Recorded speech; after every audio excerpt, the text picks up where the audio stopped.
Should I buy a house now or wait?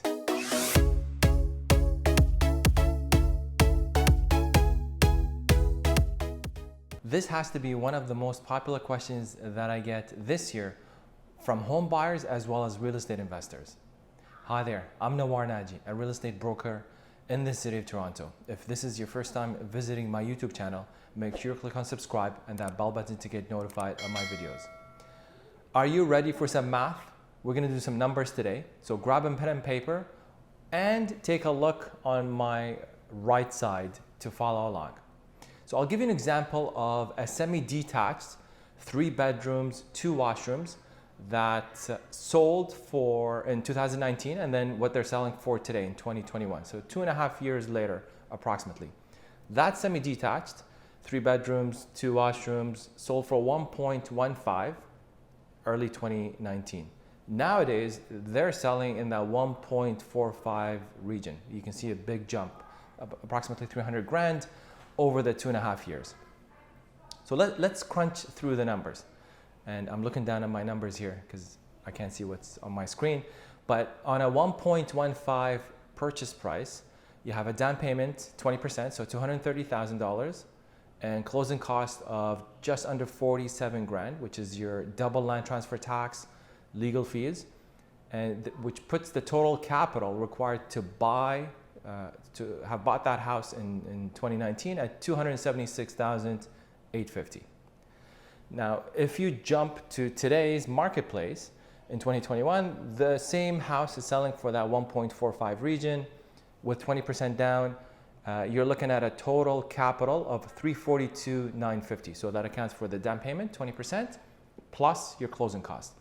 So you can see the difference between the two here is $66,100.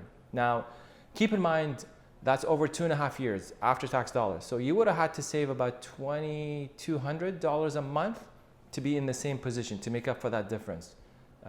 Again, because the prices have gone up, you have a larger down payment, higher closing costs, and now you have a higher mortgage. So the mortgage would have been in 2019, $920,000, whereas today would be at 1.16. So you're taking on more debt.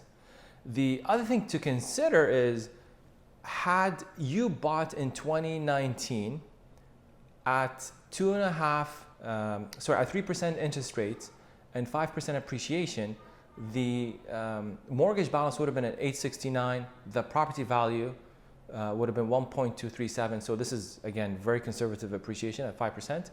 Your equity position would have been $91,000. Now, how did I get that number? So this is 1.237 minus the 869 minus the 276. You would have built 91 grand of equity into that house because you have appreciation, you have mortgage pay down, and that's the, if you've seen any of my previous videos, what I call the V. So over time, as your mortgage, as your property value increases and your mortgage pay down, as well as that, mortgage balance decreases, then you're building that equity, which in this case is 91 grand at 5% appreciation. So if you step back, you as a buyer or a real estate investor would have lost on 91 grand of potential equity on one side, and on the flip side, had you waited, you would have had to come up with 66 grand of after-tax dollars to get into the same house and have a higher mortgage balance at the start when you buy that semi-detached, whether it's a duplex or a family home for you to move in. So what's the answer here? I am an advocate of not timing the market, but time in the market. The longer you are in real estate, in the real estate market, the better off you are in the long term.